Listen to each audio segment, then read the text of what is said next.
Good morning, students. So today we are going to start with the part 2 of our chapter, Kingdom Animalia. So now today talking about the classification of living things. So basically, living things are majorly classified into two, animals and plants. Where animals are split into two major groups. They are chordates and non-chordates. Non-chordates. Who are non-chordates? So non-chordates are basically these are the animals without a backbone. They don't have any backbone and they are also called as invertebrates. Non-chordates are also called as invertebrates. And there are basically 10 phylums of invertebrates. There are basically 10 phylums. 10 phylums means these non-chordates or invertebrates, they are majorly classified into 10 more different phylums. So, who are they? What are the phylums? They start with Porifera and they end up with the Hemichordata. The first one is the Porifera, Cnidaria, Stenophora, Platyhelminthes, Eschelminthes, Annelida, Arthropoda, Mollusca, Echinoderms, and Echinodermata, also known as Echinoderms, and the last one is the Hemichordata. So these are the 10 phylums of the non-chordates. Okay. Now, starting with our first phylum is the phylum Porifera. Now, why the name is given as Porifera? Because these are pore-bearing organisms. These are pore-bearing organisms or pore-bearing animals. Okay? And these are mostly marine. They are marine also, or they are freshwater also. It means that they survive in marine water also, in sea water also, and in freshwater also. Now, the pores are also called as ostia. The pores are also called in scientific term. These pores are called as what? Ostia. And they have the cell aggregate plan. In the last lecture, we have discussed all the different types of the body plan. Under that, we have seen cell aggregate plan. So here, this phylum, the poriferans, they show the cell aggregate plan. Okay, and basically these are aquatic animals. Most of them are marine and they are freshwater also, and they are also called as sponges. Okay, they are also called as sponges. Why they are called as here? Why they are called as sponges? Because they contains the pores. In front of you there is a figure, a purple color figure. These are also one kind of the sponges who belongs to the phylum Porifera. Okay, then most of them, they have asymmetrical body. They don't have a symmetrical body, but they have a asymmetrical body type. If we cut them from the center, we don't get the two equal halves. Therefore they are called as what? They show the asymmetrical body type. Then, body of these animals consist of many cells with little division of labor. Hence, their body is considered as a colony of different types of cells. These are sedentary animals. On their body, there be a numerous minute pores, and hence they are called as what? Ostia. That right now, a few seconds ago, I have said they are called as what? Ostia. The pores are called as what? Ostia, through which water enters into the body cavity, and that cavity is called as spongiocele. They are called as what? Spongiocele. Water leaves the body through single large opening called osculum. They have one single large opening and they are called as osculum. Water is circulated in the body through the canal system. During its circulation, cells of the animal body absorb food, exchange respiratory gases, and release the excretory products. Then, spongiocele is lined by special flagellated cells called choanocytes. They are lined by special flagellated cells. These spongiocele, which is one of the cavity, the body cavity, they have the flagellated cell, the movement cell, and these are called as choanocytes or collar cells. Beating of the flagella, they creates the water current. Body of these animals is supported by calcareous or siliceous spicules or proteinaceous spongin fibers. Okay. Then coming to their reproduction level, so they reproduce asexually as well as sexually. They have both the modes of the reproduction, sexual as well as asexual. Asexual reproduction is performed by fragmentation and gemule formation. Whereas these animals have ability of regeneration. It means when we cut the animals from any of the end, it will be get again regenerated. Therefore, this is called as what? These animals have the ability of regeneration. Sexual reproduction is performed by formation of gametes, male gametes and the female gametes. Okay. Now, regarding to the fertilization is internal. It is basically internal. Development takes place through indirect larval stage. The development occurs at the time of the larval stage, but that larval stage is not direct, but it is the indirect. Therefore, the larval stage is indirect. So this is all about the poriferans, and here we have completed the Porifera, the number 1 phylum. Okay. Now we will see the next phylum. Now coming to the second phylum. The second phylum is Cnidaria.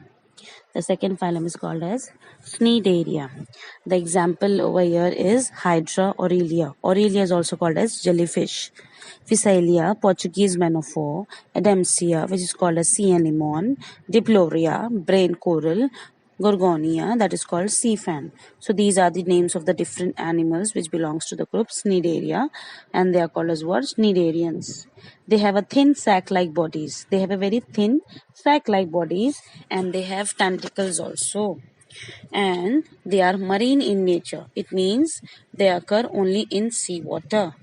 And they have the body plan whose type is blind sac body plan. Okay, the example is the coral. Coral in English, these are the corals. Basically, these are one type of the animals who give precious stones. They are called corals, and in English they are called corals, and they are somewhat orange in color, whereas in Hindi they are called as what? Munga, and in Arabic it is called as what? Marjan. Okay, marjan, munga, also called as what? Coral. Okay, now they are aquatic, they are mostly marine, and sometimes it happens that few of them have the freshwater forms. They are sessile or free swimming. They can be free swimming. They are not sedentary, so they have the ability of free swimming. They can easily move from one place to another. Therefore, they are called as what? Free swimming. They show the radial symmetry.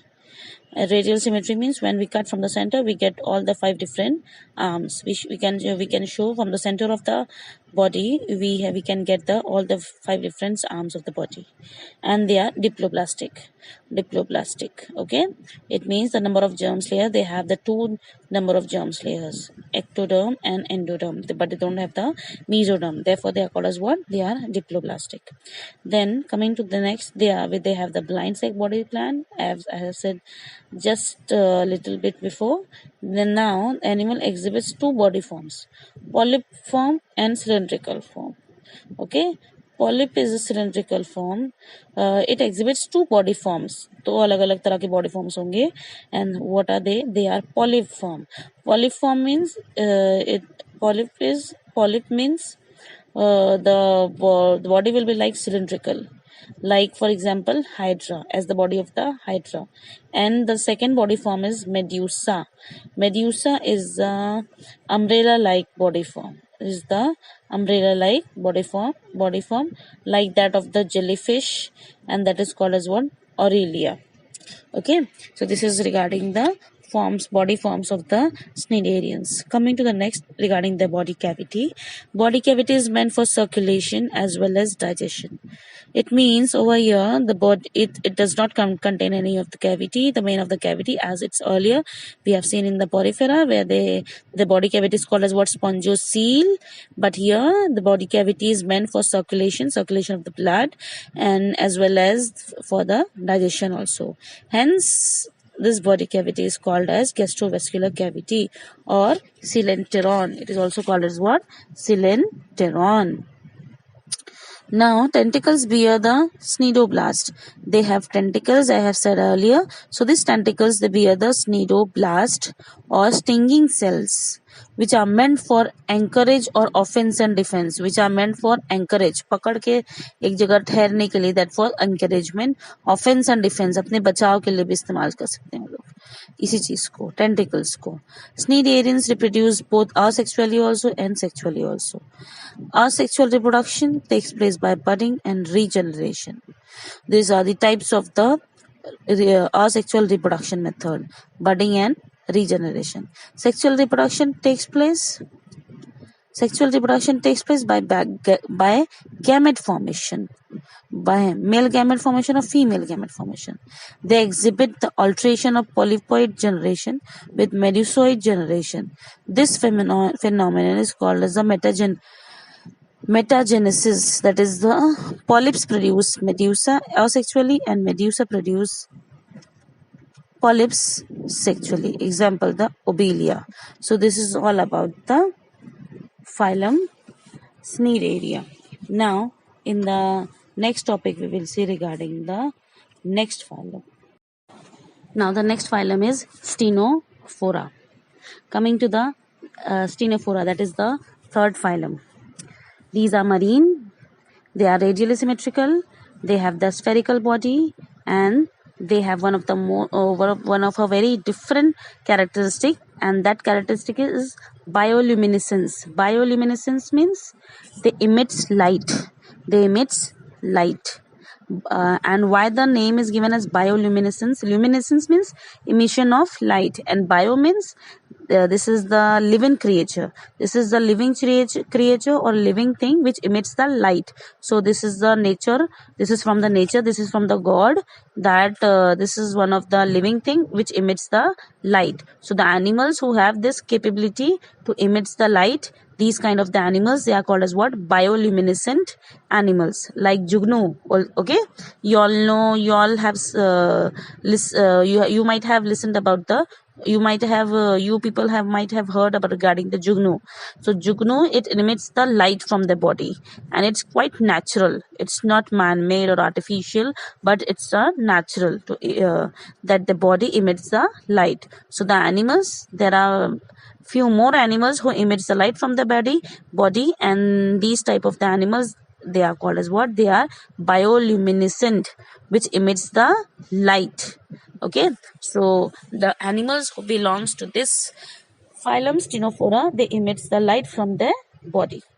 So these are commonly called as comb jellies. These are basically called as what? Comb jellies or sea walnuts. These are exclusively marine. They are only marine and free swimming animals. Body is diploblastic, radially symmetrical with blind sac body plan. They have the animals have tissue level organization. Okay, the level of organization, it has been moved a little bit forward, and it has been upgraded to the tissue level organization. Now regarding the locomotion is carried out by the 8 rows of ciliated comb plates. Characteristic features of ctenophores is bioluminescence, what I have said right now. Now, like cnidarians, ctenophores also exhibit the extra and intracellular digestion. Reproduction is sexual with indirect development. Cnidoblasts are absent, and these are called cnidarians. Instead, they have coloblast. Coloblast means they have the sticky cells to capture the prey. They have coloblast. It means they have sticky cells to capture the prey, which makes them help to capture the prey. Ctenophora is represented by very few members.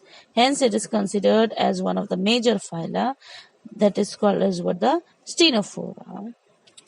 Hence, it is considered as one of the minor. Sorry, I have just mistaken from the word. I just want to recorrect my words, and that is called minor. Hence, because of this characteristic, Ctenophora is represented by very few members. Hence, it is considered as one of the minor phyla. And the examples over here is that they belong. The examples are Pleurobrachia and Stenoplana. These are the examples of the phylum Ctenophora. Now the next one is the mollusca, and the animals who belong to this group, this phylum, they are called as molluscans. Now the molluscans or the molluscas, they crawl on a single fleshy pad. they crawl on a single fleshy pad. Okay, they can have a shell also. They are marine. They are bilaterally symmetrical, and the example is the snail. In the figure you can see snail. So snail, they have the covering, and they have that covering is called as what? Shell. So these molluscans, they have a shell for the covering, and they crawl on a single fleshy pad. Here you can see, here they are crawling on the leaf-like structure. So therefore it is called as what? They crawl on a single fleshy pad, and they are marine. It seems that they are exclusively marine. They've only found in the marine, and they are bilaterally symmetrical, and they are oviparous. Means they lay egg at the time of the reproduction. They lay out the eggs. Therefore they are called as what? They are oviparous. This is all about the molluscas. Coming to the next phylum is the phylum Platyhelminthes. The next phylum is called as what? Phylum Platyhelminthes. Platyhelminthes are also called as flatworms. Why? Because platy means flat, platy means flat, and helminth means worms. So these are basically flatworms. They have flatworm-like bodies. All the platyhelminths, they have the flatworms-like bodies. They are bilaterally symmetrical. It means when we cut them from the middle section, we get the two equal halves, and therefore they are called as what? Bilaterally symmetrical. Then these are endoparasites. These acts as a parasite inside the body, and therefore they are called as what? They are endoparasites, and they are hermaphrodite. They are hermaphrodite. Okay, then some of the more thing regarding the phylum Platyhelminthes. Body of these animals is dorso-ventrally flattened. It means from the upper side and from the upper portion and from the ventral portion, from the below side, from the dorsal side also, from the ventral side also, the body is flattened enough. Hence they are called as what? They are flatworms. Animals are acoelomate. These animals are acoelomate, means they don't have cavity or the coelom. They are triploblastic, showing organ system grade of organization, mostly endoparasitic, and few are free living. Parasitic forms shows the presence of hooks and suckers for attachment of the body of the host. Body is covered by cuticle in parasites or cilia in free living forms. Body is covered by cuticle. Cuticle is one of the covering. Cuticle is one of the covering. Here you can see the flatworms is the example of the flatworm is tapeworm also, and liver fluke also. Here in the figure you can see the figure of the tapeworm. So it's like a flatworm only, and basically these are flatworms. Then the body is covered by cuticle, the outer covering in case of parasites, or some of them the body is they're having the cilia in free living forms, but in parasites the body is covered by cuticle, whereas in free living forms of the animals, in free living forms of the platyhelminths, they have cilia. The body is covered by cilia, a thin thread-like structure. They are called as what? Cilia. Digestive system is generally absent in parasitic forms, but in free living forms it is incomplete. And therefore they are called as what? Blind sac body plan. Animals have flame cells or protonephridia, and these animals, they have the flame cells, also called as what? Protonephridia, helpful for excretion. These are helpful for the excretion and osmoregulation. Animals are hermaphrodite, means bisexual. They act as a sometimes they act as a male also, and sometimes they act as a female also. Therefore these animals are called as what? They are hermaphrodite, means they are bisexual. Self-fertilization is seen. Few have high power of regeneration and show the polyembryony. They show sometimes the polyembryony. Okay, so this is all about the phylum Platyhelminthes. The example is the Taenia, Planaria, Fistula. These are the phylum regarding the phylum Platyhelminthes. Coming to the next one is the Annelida. So regarding the Annelida, we will see regarding the Annelida. and the animals who belong to the annelida, they are called as what? Annelids. This annelida word, it derives from the word annulus. So it means they are ringworms, or they have the roundworm like bodies. They have bodies divided into segments. The example is the Nereis feritema, also called as what? Earthworm. So basically earthworm comes into this phylum called as what? Annelida, and the earthworm is called as what? Annelids. And leech is also one of the example. The scientific name of the leech is the Hirudinaria. So leech and earthworm, it belongs to this phylum called as what? Annelida. And these are basically, they have the annus, like they have the round like structure. They are the roundworms. They are commonly called as, and basically these annelids are basically called as what? Roundworm like bodies. And the animals may be aquatic and few may be ectoparasites. They are outside, they act as a parasite but outside the body. Therefore they are called as what? They are ectoparasites, or free living, or burrowing in the moist soil. Most of the time they burrow in the moist soil, like that in case of, very similar to that of the earthworm. They show bilateral symmetry with metameric segmentation. Bilateral symmetry with metameric segmentation. Now, what do you mean by metameric segmentation? Here on, as they are segmenting animals, at the segment number 14 and 15, they coincide with each other, and this coincide or the coincidement is called as what? The metameric segmentation. A special region of the body called as what? Clitellum is also present in them. At the 13th or 14th position of the segment, the clitellum, no, sorry, not on the 13th or 14th position, but on the 7th or 8th segment of the segment on the body, the dark band-like structure is there on the earthworm body, and they are called as what? Clitellum. Okay. Then locomotion is with the help of the longitudinal and circular muscles. Locomotory structures like seta, they have the locomotive structures. They are called as seta in case of earthworm, and parapodia in case of Nereis, or suckers in case of leech. They are present. Alimentary canal is complete. Alimentary canal is complete. Exchange of gases takes place through body wall. Circulatory system is closed type. Excretion and osmoregulation is carried out with the help of the nephridia. Nervous system consists of nerve ring and ventral nerve cord. Nerve cord is ventral, solid and ganglionated.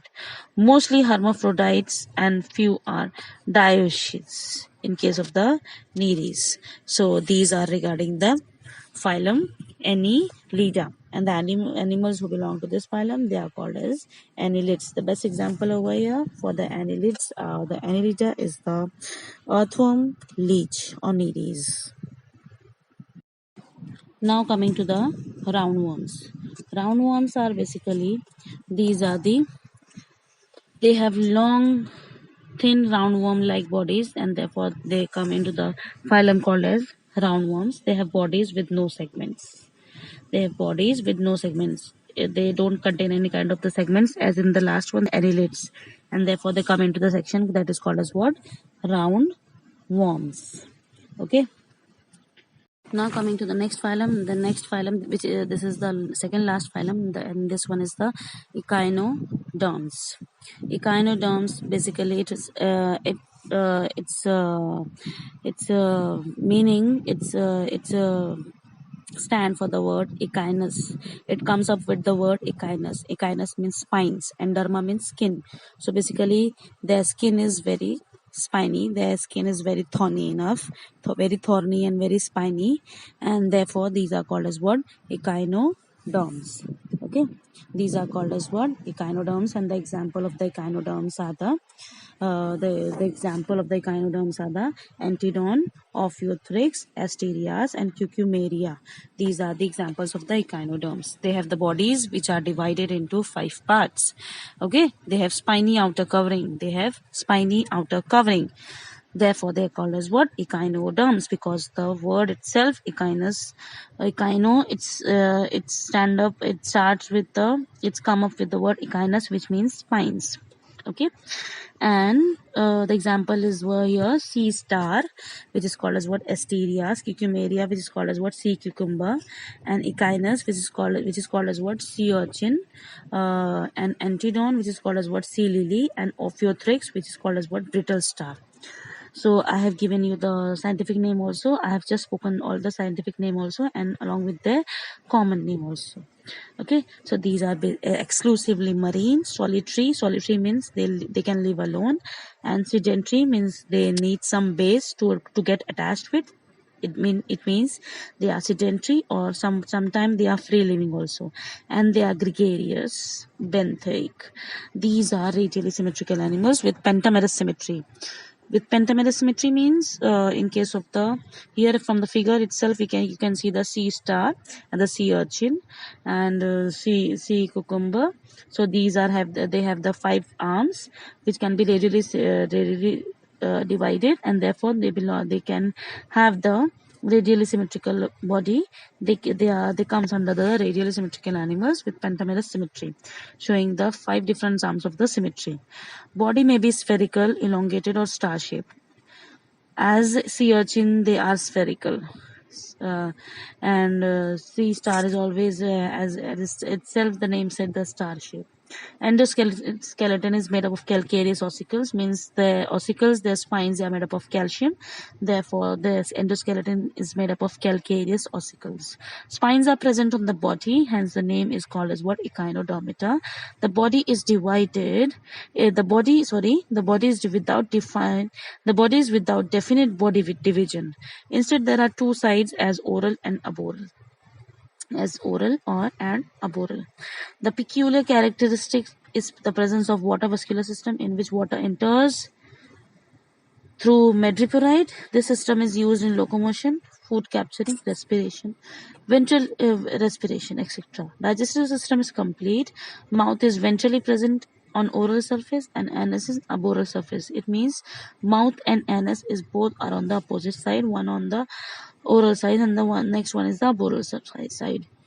Respiration is performed by peristomial gills, papilla, respiratory tree, etc. Circulatory system and excretory system is absent.